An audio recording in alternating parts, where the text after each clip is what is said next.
الله أكبر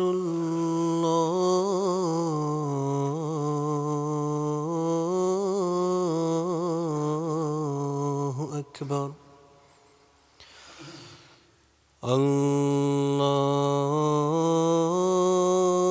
الله أكبر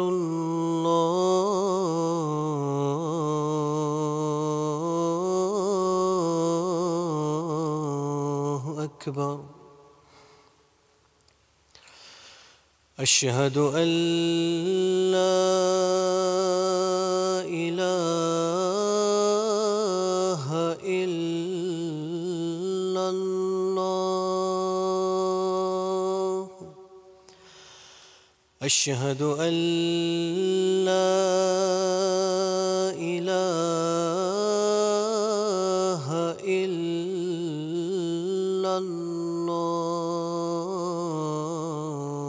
الله أشهد أن محمدًا رسول الله أشهد أن محمدًا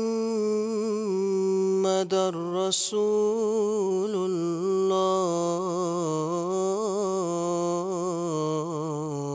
الله حي على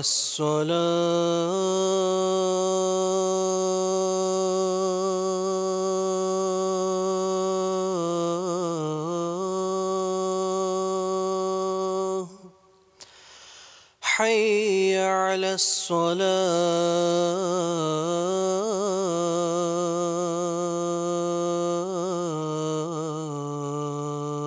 الصلاة حي على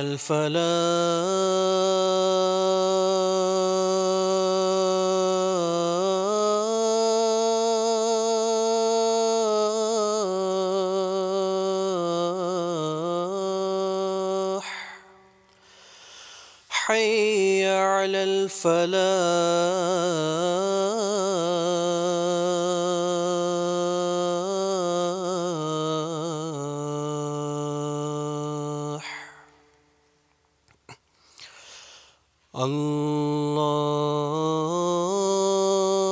الله أكبر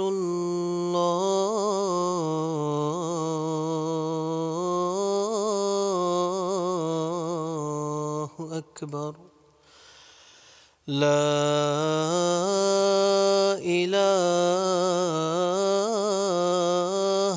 إلا الله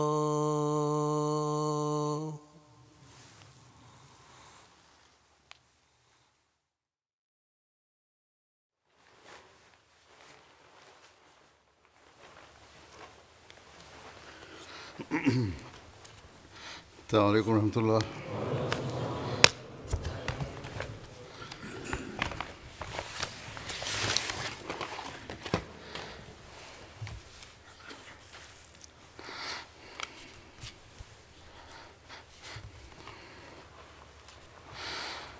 أشهد أن لا إله إلا الله وحده لا شريك له وأشهد أن محمدًا عبده ورسوله أما بعد فأعوذ بالله من الشيطان الرجيم بسم الله الرحمن الرحيم الحمد لله رب العالمين الرحمن الرحيم مالك يوم الدين إياك نعبد وإياك نستعين اهدنا الصراط المستقيم صراط الذين أنعمت عليهم غير المغضوب عليهم ولا الضالين.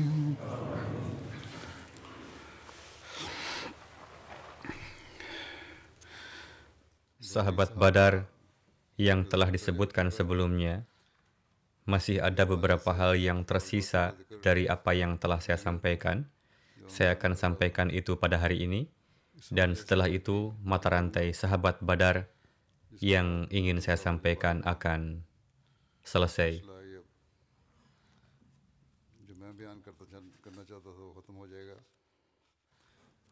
Berkenaan dengan Hadrat Amir bin Rabi'ah, tertulis bahwa ayahanda beliau bernama Rabi'ah bin Ka'ab bin Malik bin Rabi'ah.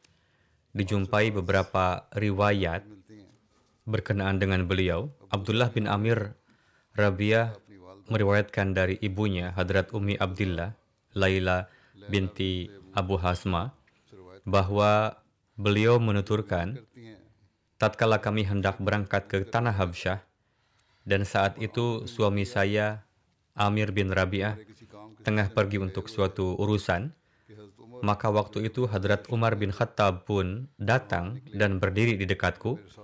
Saat itu beliau masih musyrik, dan kami terpaksa harus menanggung penghinaan dan kesulitan darinya.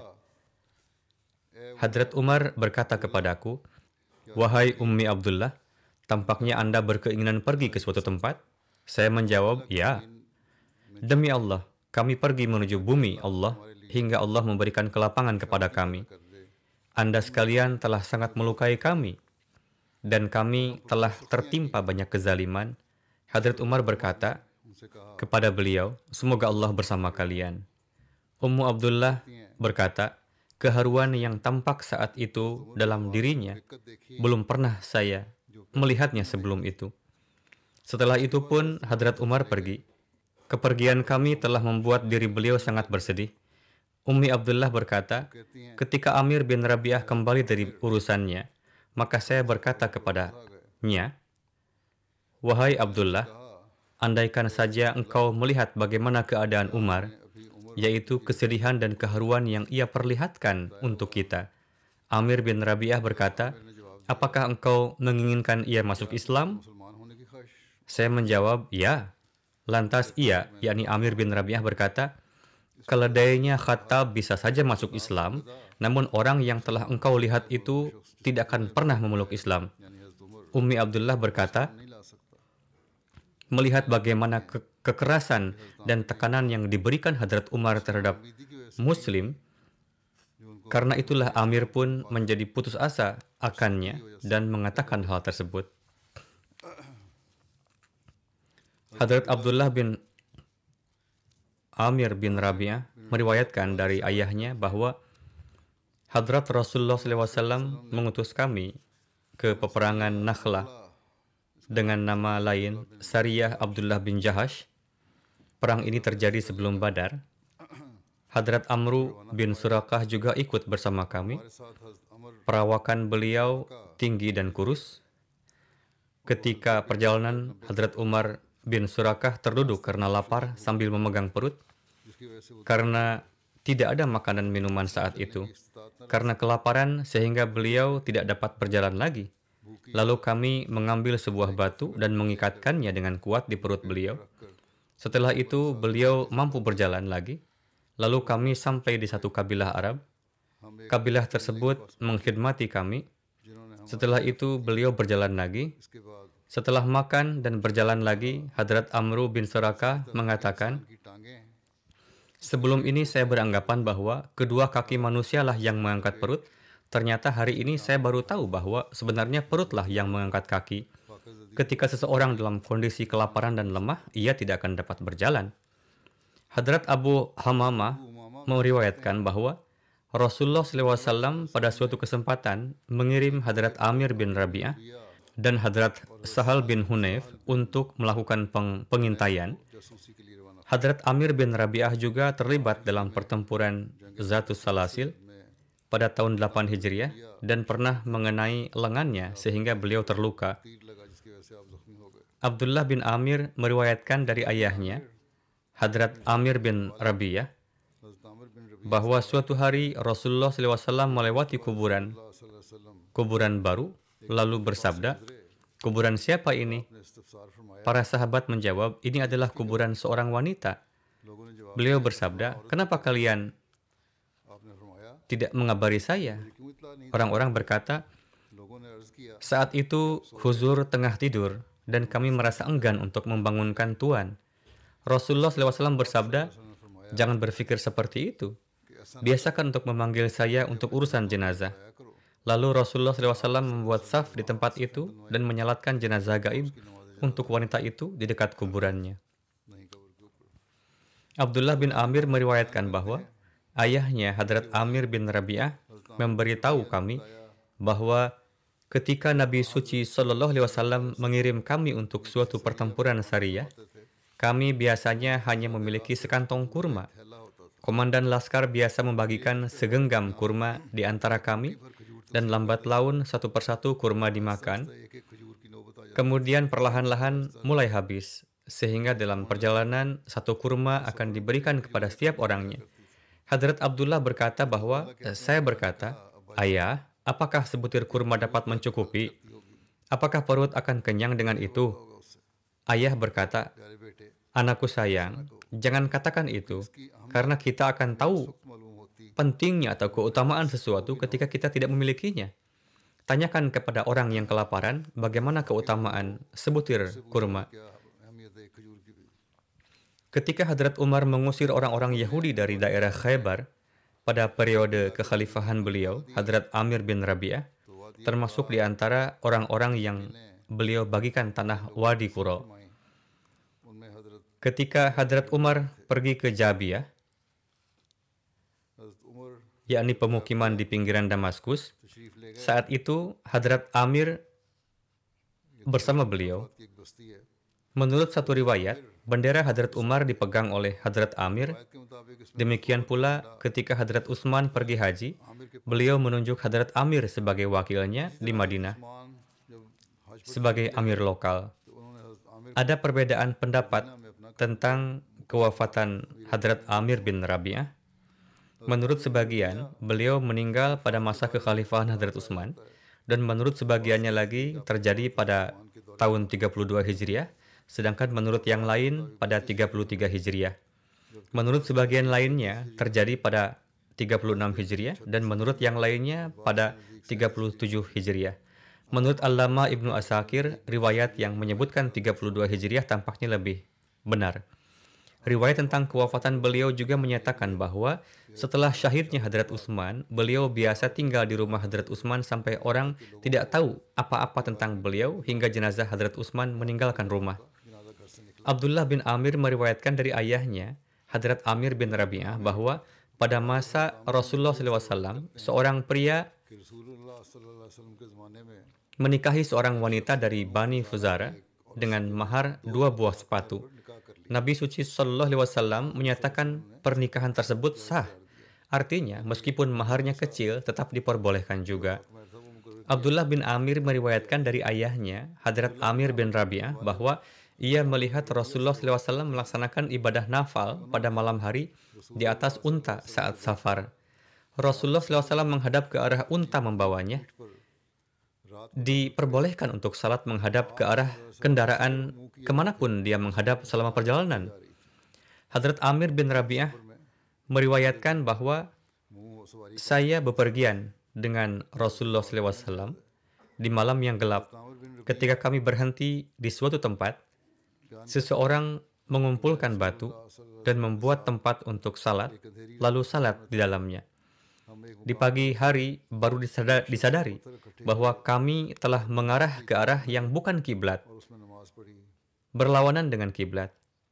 Kami bertanya kepada Rasulullah SAW, "Wahai Rasulullah, tadi malam kita salat ke arah yang bukan kiblat." Dikatakan bahwa saat itu Allah Ta'ala menurunkan wahyu, "Walillahil masyriku wal maghribu fa'ainama tuwallu fathamma wajhullah." फसम्मा वजहुल्लाह dan kepunyaan Allah timur dan barat. Karena itu kemanapun kamu menghadap, di sanalah ada wajah Allah. का जलवा पाओगे। Yakni jika terjadi kesalahpahaman, maka itu tidaklah mengapa. Hadrat Amir bin Rabi'ah meriwayatkan bahwa Rasulullah SAW bersabda, mungkin juga Rasulullah membacakan ayat tersebut untuk menjelaskan, tidaklah mesti turun wahyu saat itu. ये भी हो सकता है Bagaimanapun, ini adalah riwayat के लिए Huliyatul Aulia. एक उसूल नाज़िल हुई हो। बहरहाल ये रिवायत है अलियतुल औलिया की। Hadrat Amir bin Rabi'ah meriwayatkan bahwa Rasulullah SAW bersabda, barang siapa yang mengirim salawat 1 kali kepadaku, maka Allah akan mengirimkan 10 kali keselamatan kepadanya. Jadi sekarang adalah terpulang kepada kalian, akan mengirim salawat sedikit kepadaku ataukah banyak? Dalam riwayat lain, Hadrat Amir bin Rabi'ah meriwayatkan bahwa Rasulullah SAW bersabda, barang siapa yang memanjatkan doa keselamatan bagiku, selama ia dalam kondisi itu, malaikat akan menyampaikan doa keselamatan kepadanya. Jadi, terpulang kepada para hamba, apakah ingin memanjatkan doa keselamatan banyak ataukah sedikit? चाहे तो ज़्यादा मर्तबा सलामती की दुआ करे और चाहे Kemudian, sahabat selanjutnya adalah Hadrat Haram bin Milhan. मिल्हान का Berkenaan dengan Hadrat Haram bin Milhan, tertulis bahwa Ram बिन मिल्हान generasi keturunan beliau tidak berlanjut. Diriwayatkan dari Hadrat Abdullah bin Abi Talha, beliau mengatakan bahwa Hadrat Anas meriwayatkan kepada saya bahwa Rasulullah SAW mengirim pamannya, Hadrat Haram bin Milhan, saudara laki-laki Ummi Salim, bersama dengan 70 penunggang kuda ke Banu Amir, dan का सरदार था। Amir bin Tufail adalah pemimpin orang-orang musyrik. Orang yang telah memberikan pilihan kepada Rasulullah SAW satu dari antara 3 hal. Dia mengatakan bahwa penduduk kota akan menjadi milik Anda dan penduduk desa akan menjadi milik saya.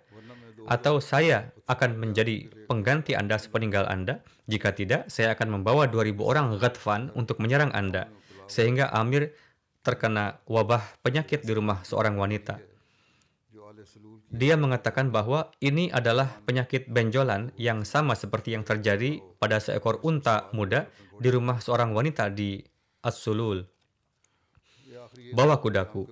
Dia mengendarainya, lalu mati di atas kudanya. Akhirnya dia menyebutkan tentang akhir kehidupannya di awal.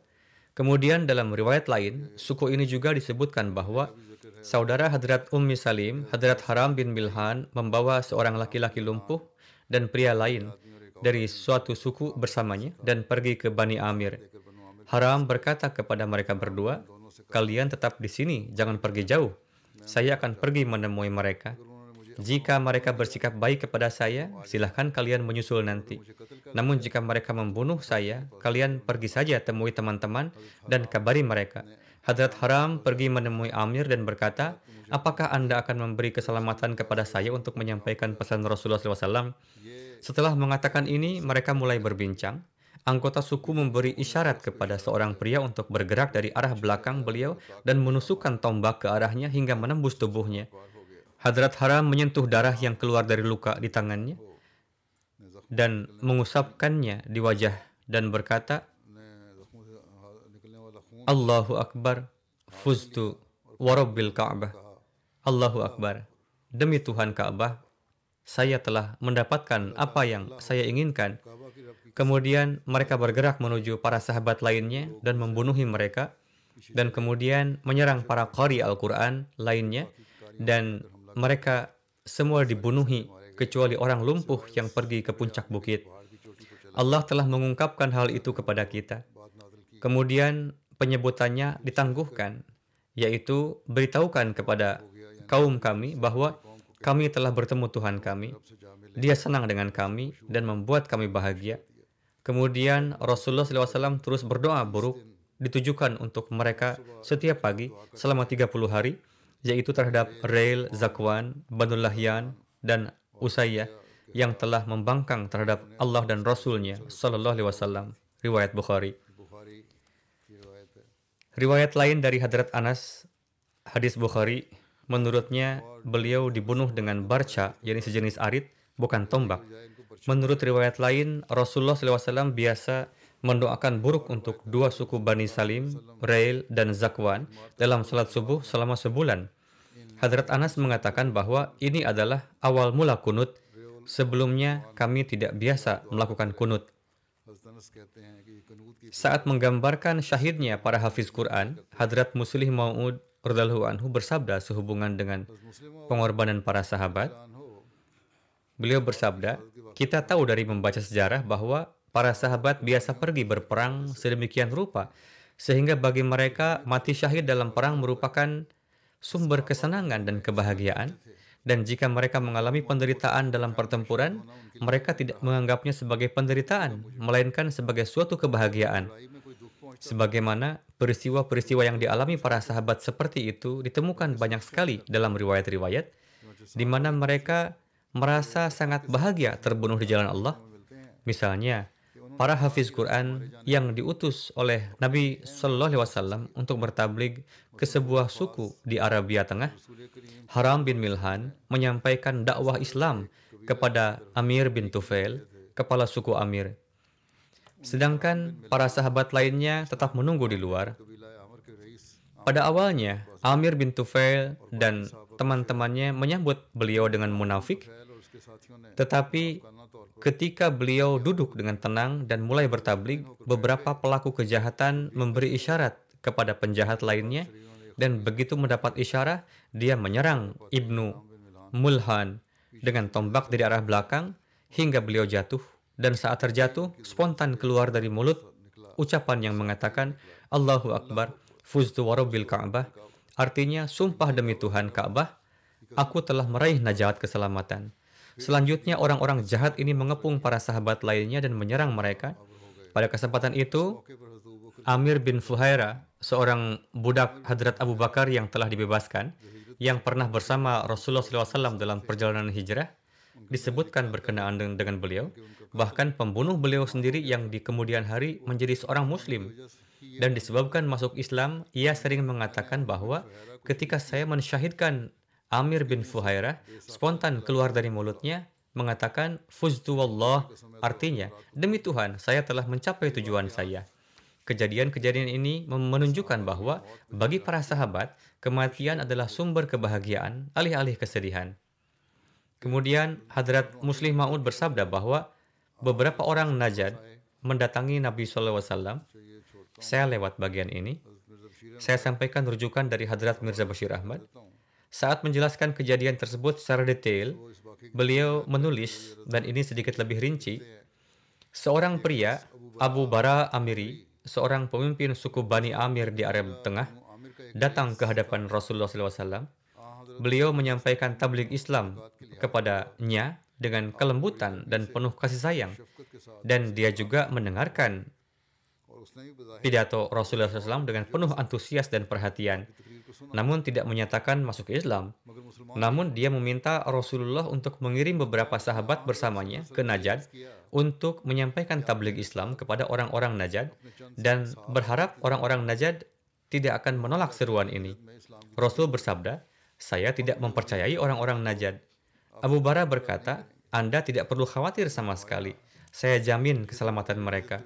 Sebagaimana Abu Bara adalah seorang kepala suku dan orang yang berpengaruh, akhirnya setelah mendengar jaminan keselamatan tersebut, Rasulullah percaya dan mengirim sekelompok sahabat ke Najd. Ini adalah riwayat sejarah.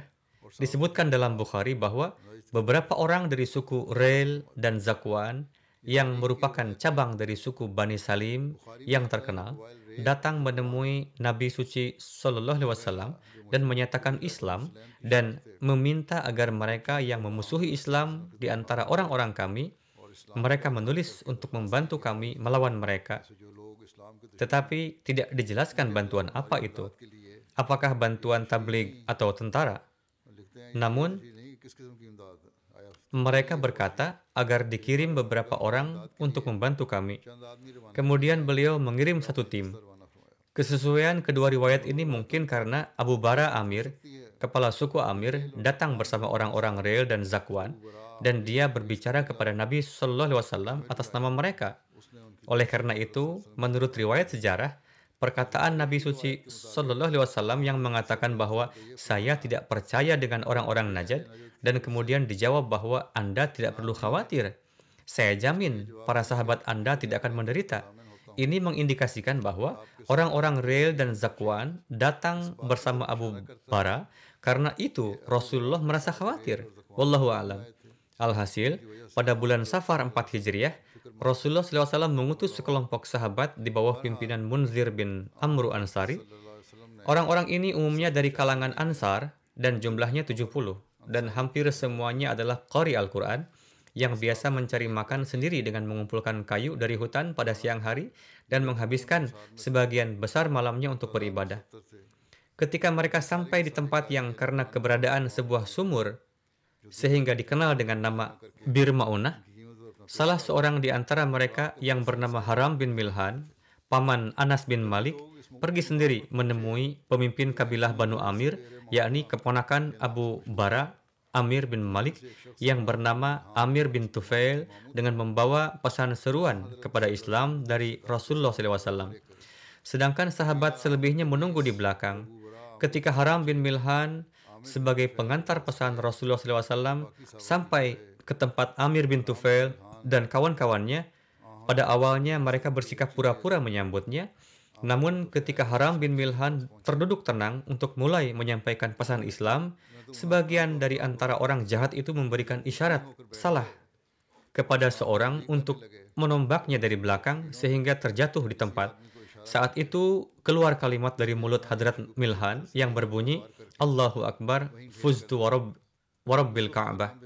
Allahu Akbar, Allah Maha Besar, aku bersumpah demi Tuhan pemilik Ka'bah bahwa aku telah sampai pada tujuan. Amir bin Tufail tidak merasa puas telah membunuh pembawa pesan Rasulullah saja. Bahkan setelah itu dia menghasut penduduk kabilah Banu Amir untuk menyerang kelompok umat muslim yang selebihnya. Namun mereka menolak dan berkata, kami tidak akan menyerang umat muslim yang dalam tanggung jawab perlindungan Abu Bara, Amir bin Malik. Mendengar hal itu, Amir bin Tufail mengajak orang-orang Banu Sulaim, Banu Rel dan Zakwan, Usayyah, dan lain-lain, yakni mereka yang datang mengirimkan delegasi kepada Rasulullah, meminta diutuskan orang-orang yang menabligan Islam kepada kaumnya berdasarkan penjelasan kitab Al-Bukhari. Semua orang ini menyerang sekelompok kecil umat Islam yang tidak berdaya itu. Ketika kelompok muslim itu melihat orang-orang buas itu menghampiri mereka, lantas mengatakan, kami datang ke sini tidak untuk berperang, melainkan diutus oleh Rasul untuk melakukan suatu tugas. Tidak ada maksud untuk bertempur dengan kalian. Namun mereka tidak peduli dan menarik pedangnya masing-masing, sehingga di antara sekian sahabat itu hanya tinggal satu sahabat yang selamat dan lumpuh pada kaki. Beliau menaiki bukit. Nama sahabat tersebut adalah Ka'ab bin Zaid. Dan ini telah dijelaskan sebelumnya. Dari sebagian riwayat lain diketahui bahwa orang kafir menyerang sahabat tersebut dan menyebabkan luka-luka lalu meninggalkannya karena menganggapnya telah wafat, padahal beliau masih bernafas dan selamat. Di antara kelompok sahabat itu ada dua orang yang bernama Amr bin Umayyah Ad-Damri dan Munzir bin Muhammad saat itu tengah terpisah dari grup untuk memberi makan unta-unta. Mereka berdua melihat dari kejauhan ke arah tempat itu, terlihat burung-burung berterbangan di atasnya. Mereka faham isyarat padang pasir tersebut, yaitu ketika burung berputar-putar berterbangan di atas padang, berarti di bawahnya ada makanan bagi burung-burung itu. Di sana telah terjadi pertempuran. Setelah menghampiri, mereka melihat jejak dengan mata sendiri pembunuhan yang dilakukan oleh kaum kufar yang zalim. Setelah melihat kejadian itu, dari jauh mereka berdua berdiskusi apa yang harus mereka lakukan saat itu. Salah seorang mengatakan, kita harus segera pergi ke Madinah dan melaporkan kejadian ini kepada Rasulullah. Namun orang kedua menolak ide tersebut, mengatakan, saya tidak akan meninggalkan tempat amir kita, Munzir bin Amru, disyahidkan. Di sana jugalah kita harus bertempur. Lalu ia maju untuk bertarung dan akhirnya syahid. Lalu dia maju dan bertarung dan syahid. Dan yang lainnya yang bernama Amr bin Umayyah Zamri ditangkap dan dipenjarakan oleh orang-orang kafir dan mungkin mereka membunuhnya juga. Tetapi ketika mereka mengetahui bahwa dia berasal dari suku Muzar, menurut tradisi Arab, Amir bin Tufail memotong beberapa helai rambut dari dahinya dan melepaskannya dan berkata bahwa ibuku telah mengambil sumpah untuk membebaskan seorang budak dari suku Madar. Aku melepaskanmu sebagai ganti ini. Seolah-olah hanya tersisa dua orang di antara 70 sahabat tersebut.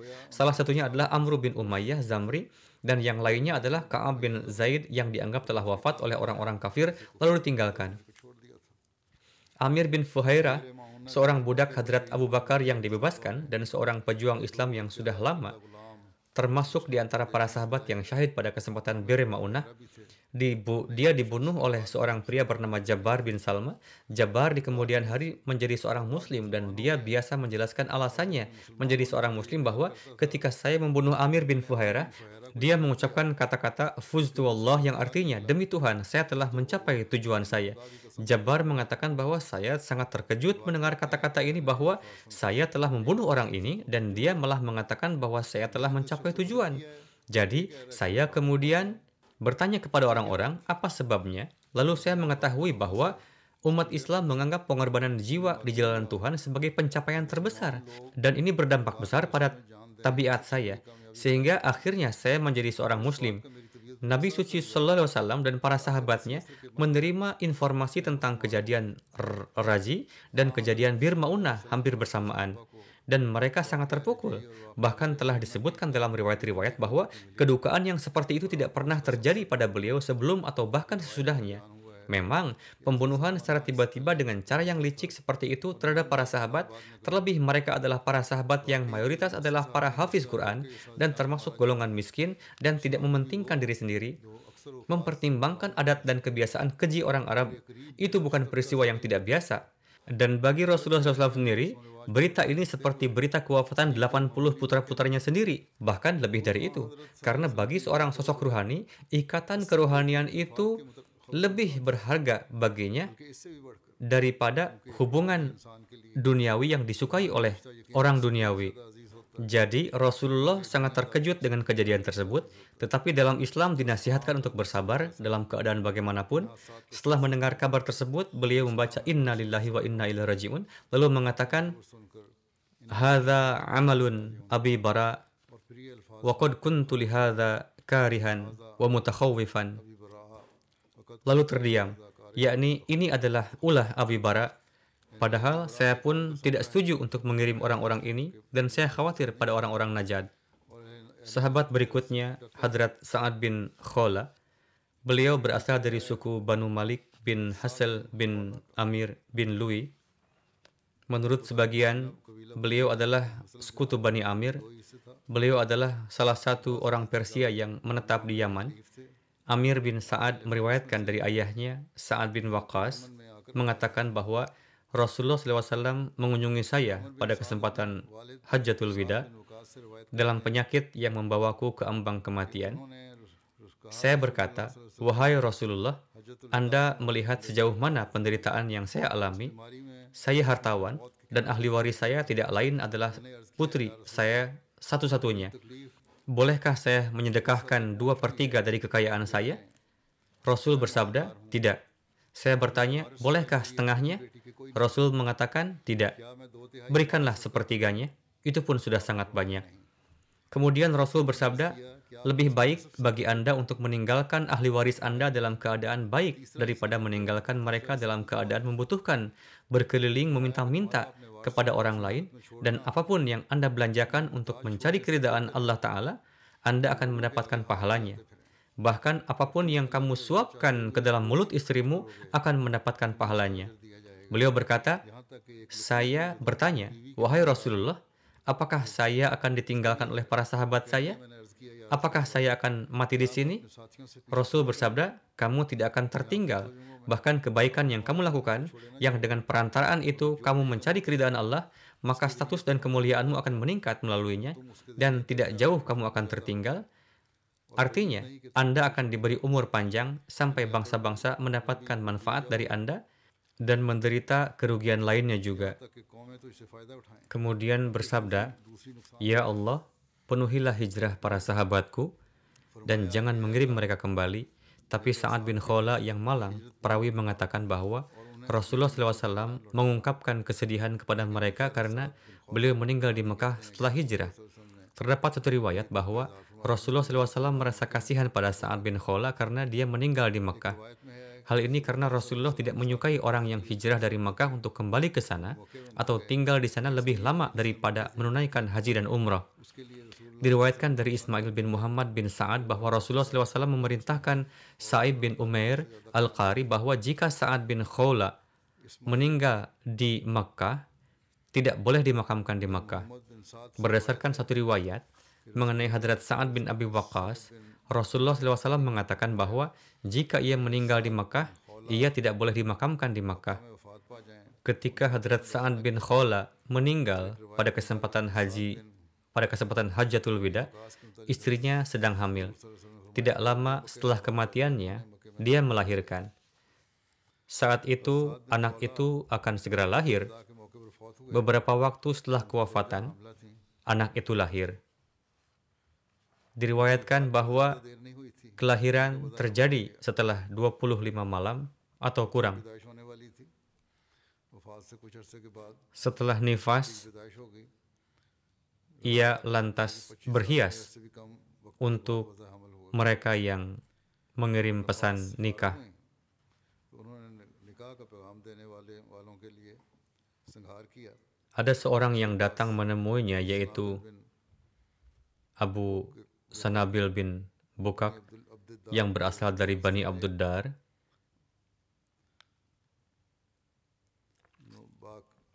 बाकिक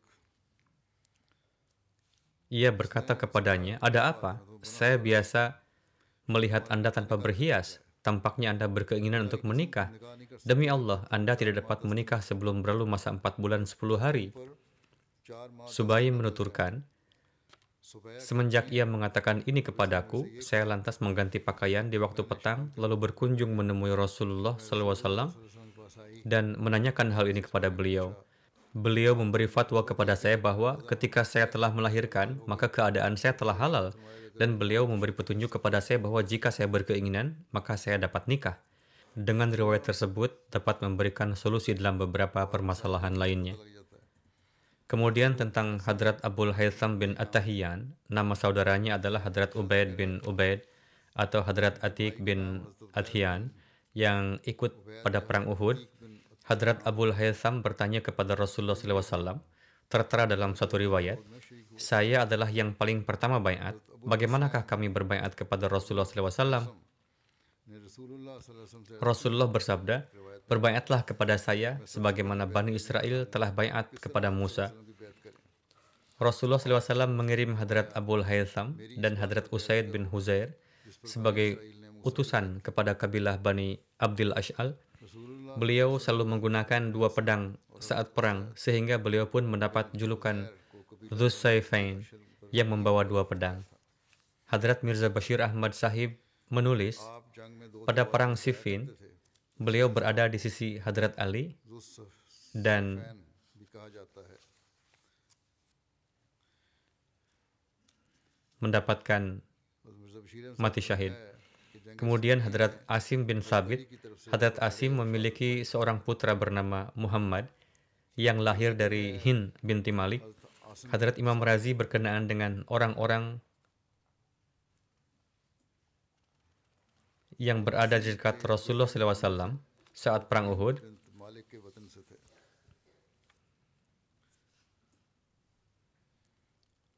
Hal ini pun telah diterangkan oleh Hadrat Khalifatul Masih Ar-Rabi जो लोग आंध्र से rahimahullah saat menerangkan suatu ayat. Ada 14 orang yang mana beliau memberi kesaksian bahwa nama orang-orang tersebut adalah sungguh ada dan mereka sama sekali tidak meninggalkan Rasulullah SAW dalam keadaan apapun. Di antara nama yang beliau tulis dari golongan muhajirin adalah Hadrat Abu Bakar, Hadrat Ali. Golongan Syiah menyatakan Hadrat Ali. में से हज़रत अबू बकर Kemudian ada Hadrat Abdurrahman bin Auf, शिया ये कहते हैं Hadrat अली थे लेकिन यहाँ हज़रत अबू बकर Sa'ad bin Abi Waqqas, Hadrat Talha bin Ubaidullah, Hadrat Abu Ubaidah bin Al-Jarrah, dan Hadrat Abu Zubair bin Awam. Di antara golongan Ansar adalah Hadrat Khubab bin Munzir, Hadrat Abu Dujana, Hadrat Asim bin Thabit, Hadrat Haris bin Simmah, जाना dan mungkin Hadrat Sahal bin Hunayf, serta सिमा juga Usaid bin Hudair. Ada juga Hadrat Sa'ad bin Mu'adz dan lainnya. इस तरह उसैद बिन Tertera juga bahwa ada 8 orang yang telah bersumpah untuk siap mati, yang diantaranya adalah 3 dari Muhajirin dan 5 dari Ansar. Hal yang mengherankan adalah tidak ada satupun di antara mereka yang mati syahid. Hal ini menggambarkan bagaimana penjagaan luar biasa dari Allah Ta'ala. Kemudian selanjutnya adalah Hadrat Sahal bin Hunayf Ansari. Diriwayatkan dari Hadrat Ibnu Abbas bahwa pada kesempatan Perang Badar bersama Nabi Karim SAW terdapat 100 unta jantan dan betina serta 2 ekor kuda. Salah satunya ditunggangi oleh Hadrat Miqdad bin Aswad dan yang lainnya oleh Hadrat Mus'ab bin Umair serta Hadrat Sahal bin Hunayf. Para sahabat Rasulullah menunggangi unta tersebut secara bergantian. Rasulullah SAW bergantian dengan Hadrat Ali dan Hadrat Mursyad bin Abi Mursyad Ghanwi yang adalah teman karib Hadrat Hamzah bin Abdul Muttalib. Ketiganya menunggangi unta secara bergantian. Di antara sahabat yang berada di dekat Rasulullah SAW di Perang Uhud, Hadrat Sahal bin Hunayf pun termasuk di dalamnya. Diriwayatkan dari Yusair bin Amr, satu ketika saya mengunjungi Hadrat Sahal bin Hunayf dan bertanya kepadanya, "Sampaikanlah satu hadis kepada saya yang telah Anda dengar dari Rasulullah SAW tentang golongan yang dimakan api, yakni Khariji." Beliau bersabda, "Saya hanya akan menyampaikan kepada kalian hal apa saja yang telah saya dengar, dan saya tidak akan melakukan yang lebih dari ini. Saya mendengar Nabi Karim SAW tengah menerangkan suatu golongan yang akan keluar dari tempat ini. Ia memberi isyarat ke arah negeri Irak. Mereka membaca Al-Quran, tetapi Al-Quran hanya keluar dari mulut mereka dan tidak turun ke dalam diri mereka. Mereka akan keluar dari agama seperti halnya anak panah yang menuju sasaran." Perawi menuturkan, "Saya bertanya kepada Hadrat Sahal, apakah Nabi SAW pun menyebutkan suatu tanda?" Beliau menjawab, "Yang saya dengar hanyalah ini, dan saya tidak dapat menyampaikan lebih dari ini." Yakni apa yang beliau dengar telah sampaikan dan tinggal renungkanlah. Diriwayatkan dari Umair bin Sa'id bahwa suatu saat Hadrat Ali mensalatkan jenazah Hadrat Sahal bin Hunayf dan beliau mengucapkan 5 kali takbir. Orang-orang bertanya, "Takbir apakah ini?" Hadrat Ali bersabda, "Ini adalah sosok Sahal bin Hunayf yang termasuk ahli Badar, dan ahli Badar memiliki keunggulan dibandingkan mereka yang bukan. Saya menghendaki agar kalian mengetahui keistimewaan beliau dengan membaca takbir lebih." Kemudian tentang Hadrat Jabbar bin Sakhar, pada pertempuran Hadrat Ali menghadapi Banu Tay yang terjadi di bulan Rabiul Akhir 9 Hijriah tertera, Rasulullah SAW mengirim Hadrat Ali beserta 150 kaum muslim untuk menjatuhkan tempat penyembahan berhala milik Banu Tay. Daerah Banu Tay berada di arah barat laut kota Madinah. Rasulullah SAW menyerahkan sebuah bendera hitam besar dan sebuah bendera putih kecil kepada Hadrat Ali. Hadrat Ali menyerang daerah Hatim di waktu pagi, lalu menghancurkan berhala mereka. Hadrat Ali pulang ke Madinah dengan membawa banyak harta ghanimah serta tawanan dari Banu Tay. Di pertempuran itu, bendera ada di tangan Hadrat Jabbar bin Sakhar. Di perang ini, Hadrat Ali meminta pendapat dari para sahabat beliau. Hadrat Jabbar bin Sakhar berkata, "Kita hendaknya menggunakan malam untuk safar dengan menaiki tunggangan. Lalu kita hendaknya menyerang saat pagi tiba." Hadrat Ali pun menyukai pendapat beliau ini. Diriwayatkan dari Hadrat Jabir bin Abdullah, "Saya berdiri di sebelah kiri Rasulullah SAW. Beliau lalu memegang tangan saya dan menarik saya untuk berdiri di kanan beliau. Hadrat Jabbar bin Sakhar tiba, lalu Rasulullah menyuruh kami berdua berdiri di belakang beliau. Di dalam satu riwayat tertera bahwa Amr bin Abdi Ud telah mensyahidkan Hadrat Umair bin Abi Waqqas. Menurut riwayat lain, Hadrat Umair bin Abi Waqqas disyahidkan oleh Ahsan bin Sa'id. Pembahasan tentang Sakhar telah selesai, dan ini adalah tentang Hadrat Umair bin Abi Waqqas. Mengenainya terdapat riwayat yang tertinggal bahwa ia disyahidkan oleh Amr bin Abdi Ud. Dalam riwayat lain tertera bahwa Hadrat Umair bin Abi Waqqas disyahidkan oleh Ahsan bin Sa'id.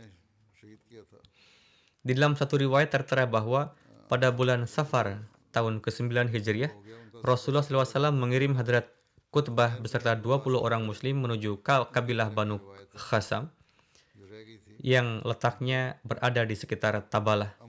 Beliau memerintahkan kepada mereka agar menyerang mereka dalam satu waktu. Para sahabat ini bergerak dengan menunggangi 10 unta secara bergantian.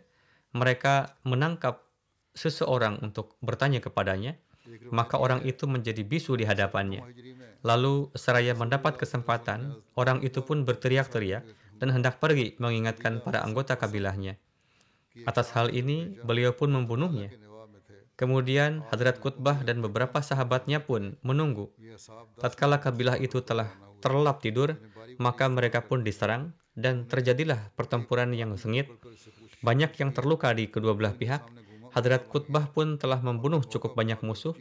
Kemudian mereka membawa hewan ternak yaitu kambing serta para wanita menuju Madinah. Setelah menyisihkan khumusnya, setiap orang masing-masing mendapatkan 4 unta.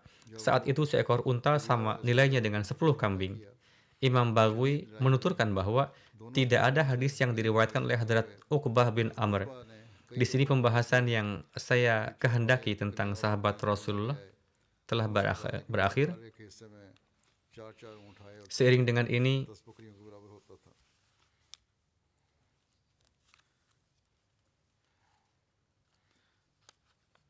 hal pertama yang ingin saya sampaikan adalah हदीस पर भी नहीं है। saya ingin ये साहबा को जो जिक्र menyeru था तो खत्म untuk mendoakan seluruh एक तो Ahmadi Pakistan. Berdoalah semoga Allah Ta'ala menurunkan kemudahan demi kemudahan atas keadaan वहाँ सारियाँ sangat sulit yang mereka alami, dan semoga Allah Ta'ala memberikan akal fikiran kepada para penegak hukum dan kepada mereka yang telah berbuat zalim kepada Tuhan dan Rasul utusannya. Atau semoga Tuhan mengadakan sarana untuk mencengkeram mereka. Kedua, berdoalah juga untuk Burkina Faso. Kekerasan demi kekerasan pun tengah terjadi di sana, dan ini memang pekerjaan para teroris dan ekstremis di sana. Mereka telah berbuat aniaya atas nama Allah dan Rasulnya. Kemudian untuk para Ahmadi di Aljazair, di sana pun ada sebagian pejabat pemerintah atau pengadilan yang melakukan kekeliruan dan penzaliman kepada para Ahmadi. Semoga Allah telah menjaga semua Ahmadi di bawah lindungannya. Yang paling utama, tekankanlah pada doa-doa dan sedekah-sedekah. Semoga Allah telah melindungi semua dari kejahatan segenap musuh.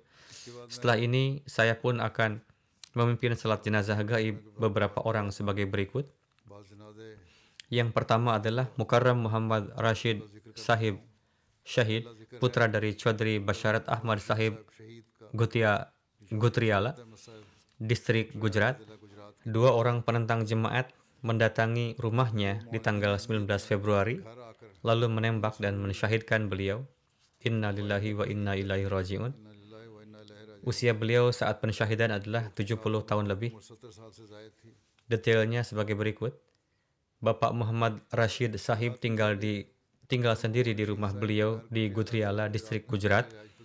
Beliau membuka klinik homeopati gratis untuk sarana kemudahan bagi masyarakat, dan banyak orang di desa maupun luar desa yang mengambil manfaat darinya. Ada 2 pemuda yang masuk ke rumah beliau dengan alasan meminta obat, kemudian mereka pun menembaknya. Dikatakan bahwa yang menembak pun adalah hafiz Quran. 1 peluru mengenai pelipis kepala beliau sehingga beliau pun wafat di tempat. Setelah kejadian, para penyerang melarikan diri. Seorang karyawan beliau tiba beberapa menit kemudian dan baru saja mengetahui kejadian itu. Kejadian itu dilaporkan di kantor polisi setempat. Selanjutnya disebutkan juga bahwa dari kedua penyerang itu, seorang penyerang yaitu yang hafiz Quran ditemukan di ladang yang tidak jauh dalam keadaan meninggal, sehingga polisi setempat pun tengah melakukan penyelidikan terpisah terkait kematiannya. Sementara itu, penyerang yang lain telah diamankan oleh polisi. Di sini, setidaknya polisi telah menangkap seorang penyerangnya. Ahmadiyah pertama-tama masuk di keluarga almarhum melalui Hadrat Munshi Sultan Alam Sahib radhiyallahu anhu, sahabat Hadrat Masih Maud alaihi salam, yang adalah penduduk asli Gutriala di distrik Gurdaspur, dan saat itu beliau ditugaskan sebagai guru di sekolah setempat. Pada tahun 1906, beliau berangkat dari Gutriala ke Kadian dan mendapat karunia untuk baiat langsung di tangan berkat Hadrat Masih Maud alaihi salam. Syahid almarhum mendaftar ketentaraan setelah lulus ujian sekolah, namun meninggalkannya beberapa tahun kemudian. Beberapa masa kemudian, pada tahun 84 atau 85, beliau pindah bersama keluarga ke Norwegia. Meskipun memiliki kewarganegaraan Norwegia, di tahun 2008 beliau pulang dari Norwegia ke kampung halamannya, meskipun tetap berkunjung ke Norwegia. Di kampungnya, selain sebagai tuan tanah, beliau pun memulai klinik homeopati gratis untuk mengkhidmati masyarakat sekitar. Kegiatan ini berlangsung hingga akhir hayatnya. Dengan karunia Allah Ta'ala, Syahid almarhum adalah musi. Saat disyahidkan, beliau mendapat karunia berkhidmat sebagai sekretaris Islah Irsyad Jemaat Gudriala. Pribadi yang sangat ramah dan mencintai semua, berteman dan berhubungan erat dengan siapapun, memiliki semangat khidmat khalaq yang tinggi, menolong siapapun yang membutuhkan baik secara materi dan moral tanpa membedakan agama, sangat mencintai khilafat, memiliki keistimewaan dan terdepan dalam mengkhidmati tamu, terutama tamu yang datang dari pusat. Dawam mendirikan salat. Almarhum sering berkeliling di daerahnya untuk mendirikan posko pengobatan gratis. Keponakannya adalah mubalik di Pantai Gading bernama Raffi Ahmad. Ia menuturkan, Syahid almarhum memiliki keistimewaan dicintai setiap orang. Selain memiliki jiwa pengkhidmatan yang tinggi kepada sesama, beliau pun adalah sosok da'i ilallah dan sangat membantu kalangan miskin. Allah Ta'ala menaruh kesembuhan di tangannya. Dawam menyimak khutbah-khutbah Jumat dan sangat memperhatikannya. Beberapa waktu lalu, istri Syahid almarhum, Parwin Akhtar Sahibah di Norwegia bermimpi bahwa beliau telah diserang dan ada yang berupaya untuk membunuhnya. Sehingga istrinya pun meminta untuk berhati-hati. Syahid almarhum meninggalkan seorang istri, Parwin Akhtar Sahibah di Norwegia, 2 putra dan 5 putri. Seorang putri tinggal di Pakistan dan yang lain tinggal di berbagai negara. Mubalik in charge Norwegia, Syahid Mahmud Kahlon Sahib menulis, beliau adalah pribadi yang sangat lembut dan sederhana. Beliau banyak berkhidmat di Norwegia dengan perantaraan obat homeopati. Dan kini setelah pensiun, beliau tinggal selama kurang lebih 12 atau 13 tahun di kampung halaman beliau di Pakistan untuk mengkhidmati kemanusiaan. Selama itu beliau pun rutin mengunjungi Norwegia. Allah Ta'ala menaruh kesembuhan di tangan beliau. Setiap saat selalu siap membantu mereka yang sakit dan bahkan datang sendiri ke rumah mereka memberi obat. Istri beliau masih termasuk kerabat dengan beliau. Ia sebelumnya tidak baiat, namun ia juga tidak memusuhi suaminya, bahkan menikahkan semua anaknya dengan keluarga Ahmadi. Pada akhirnya, ketika beliau datang ke Norwegia di bulan Oktober 2018, beliau membaiatkan istri beliau dan berkata bahwa tujuan kedatangan beliau adalah agar dapat membaiatkan istri beliau. Almarhum mengatakan, permusuhan di Pakistan sangatlah besar. Kita mendapat caci maki, namun kemiskinan pun sangat banyak dan orang-orang tidak sanggup membeli obat-obatan. Karena saya, banyak kalangan miskin yang mendapat pengobatan gratis dan saya dapat membantu mereka. Kini saya tidak takut akan kematian karena suatu hari pasti akan datang. Meskipun menghadapi permusuhan, orang-orang Ahmadi terus melakukan pengkhidmatan kepada manusia tanpa rasa takut. Semoga Allah Ta'ala menurunkan ampunan dan rahmat kepada Mukarram Muhammad Rashid Sahib Syahid, dan semoga keluarga yang ditinggalkan diberi kesabaran dan ketabahan. Kedua, dan ini adalah 2 orang, yakni Ibu Amani Basam Ajlawi Sahibah dan Ananda Salah Abdul Mu'in Katish dari Iskandarun, Turki. Murabbi Silsilah dan Ketua Jemaat Sadiq Sahib menulis, pada tanggal 6 Februari 2023, terjadi 2 gempa besar di Turki dan ada 2 orang Ahmadi juga yang wafat, seorang ibu dan putranya. Inna lillahi wa inna ilaihi raji'un. Selain ini, secara umum seluruh Ahmadi dengan karunia Allah Ta'ala terlindung, meskipun ada beberapa yang mendapatkan luka-luka. Di antara yang wafat adalah seorang lajnah berusia 23 tahun dari Syria bernama Ibu Amani Basam Ajlawi Sahibah yang tinggal di Jemaat Iskandarun. Ia adalah istri dari Abdul Mu'in Kutesh Sahib dan menantu dari Ketua Jemaat Iskandarun. Bapak Salah Kutesh Abu Khalid Sahib. Sejak 2 bulan lalu, Amani Sahibah baiat bersama suaminya. Mertuanya, Bapak Salah Kutesh Sahib, menuturkan bahwa 1 hari sebelumnya ia bertanya kepada Amani Sahibah, apakah kamu telah memberitahukan keluargamu bahwa kamu telah baiat? Ia menjawab, ya, kini saya telah menyampaikan baiat saya kepada kedua orang tua saya. Salah Sahib menuturkan bahwa Amani Sahibah sangat senang akan hal ini, bahwa kedua orang tuanya tidak memperlihatkan jawaban keras dan permusuhan terhadap dirinya yang telah menerima Ahmadiyah. Bersamanya ada juga putranya berusia 3 tahun bernama Ananda Salahuddin yang wafat. Inna lillahi wa inna ilaihi raji'un. Keduanya berada di bawah reruntuhan dan baru dapat dikeluarkan 2 hari kemudian dalam keadaan wafat. Amani Sahibah selain meninggalkan seorang suami, Mukarram Abdul Mu'in Qutaish Sahib, juga seorang putri berusia 6 tahun bernama Abira. Syamsuddin Malabari Sahib Mubalik Jemaat Kababir menuturkan, keluarga Amani Sahibah bersama suaminya Abdul Qutaish Sahib berhijrah dari Syria ke Turki. Amani Sahibah adalah wanita yang sangat mukhlis, pengkhidmat dan mengamalkan qanaah. Beliau tanpa menunda segera baiat setelah memahami pentingnya berbaiat dan bahkan terus mendorong suami dan saudara-saudaranya. Menuturkan, istri saya menerangkan bahwa teristimewa beliau adalah sosok yang merangkul semua yang ada di keluarga besar mertuanya dan memperlakukan mereka semua dengan penuh kecintaan. Beliau sangat bahagia di hari baiat dan kami melepas kepergian mereka dengan penuh keikhlasan. Semoga Allah Ta'ala menurunkan maghfirah dan kasih sayang kepada beliau. Jenazah ketiga yang akan saya salatkan adalah Maksud Ahmad Munib Sahib Murabi Silsilah yang wafat tanggal 15 Februari karena serangan jantung di usia 53 tahun. Inna lillahi wa inna ilaihi raji'un. Dengan karunia Allah Ta'ala, beliau adalah musi. Ayahanda beliau, Mukarram Chaudhry Jan Muhammad Sahib, menerima Ahmadiyah di tahun 74. Beliau menempuh pendidikan Mubashir di Jami'ah Ahmadiyah Rabwah dan lulus pada tahun 91. Setelah itu, beliau terus berkhidmat di berbagai kota di Pakistan di bawah nazarat Islahul Irsyad Markaziyah. Dari tahun 98 hingga 2006, beliau mendapat karunia berkhidmat di Kenya, Afrika Barat. Setelah itu, beliau kembali ke Pakistan dan kini berkhidmat sebagai mubalik distrik Quetta. Keluarga beliau yang ditinggalkan selain istri, ada seorang putra dan 2 putri. Nazir Islahul Irsyad Sahib juga menulis bahwa beliau adalah sosok mubalik yang bekerja dengan sangat mukhlis, setia dan penuh kerja keras. Mubalik Jemaat Quetta, Abdul Wakil Sahib menulis, almarhum adalah sosok yang sangat menghormati para wakifin. Terhadap suatu hal yang tidak ia ketahui, beliau tanpa segan bertanya langsung kepada saya, meskipun usia saya cukup jauh dari beliau. Almarhum pernah tinggal cukup lama di Kenya dan kerap menyebutkan tentang Kenya di dalam ucapan-ucapannya. Hal tentang Kenya serta orang-orang Kenya seolah telah tertanam di dalam hatinya.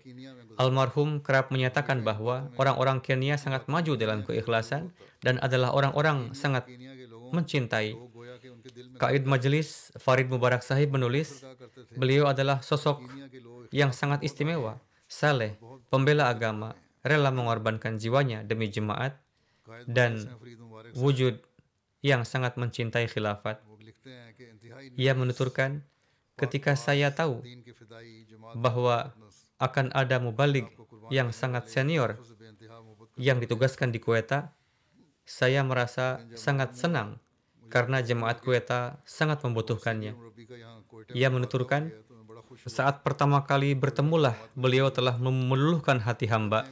Tatkala beliau memberi khutbah pertama di Masjid Distrik Quetta, semua yang mendengar sangat memuji beliau. Beliau sangat memuliakan tamu.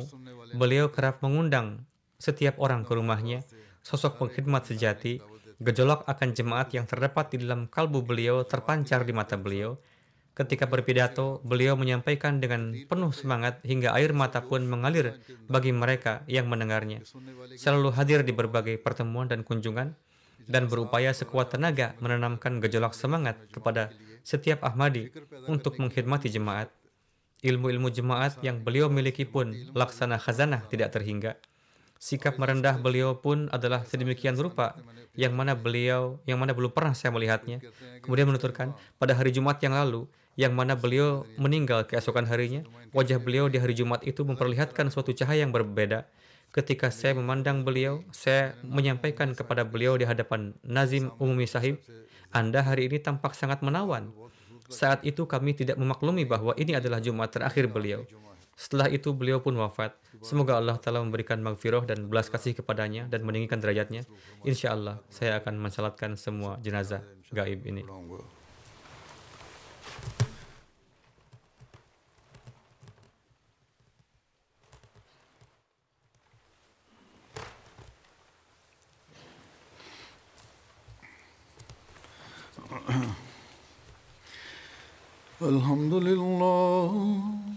الحمد لله نحمده ونستعينه ونستغفره ونؤمن به ونتوكل عليه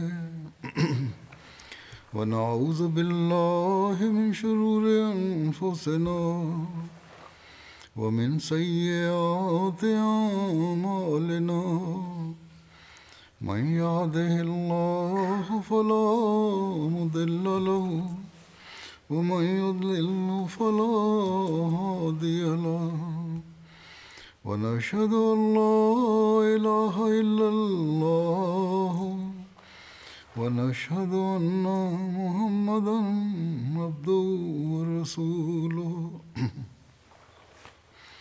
عباد الله رحمكم الله إن الله يأمر بالعدل والإحسان وإيتاء ذي القربى وينهى عن الفحشاء والمنكر والبغي يعظكم لعلكم تذكرون اذكروا الله يذكركم وادعوه يستجب لكم ولذكر الله أكبر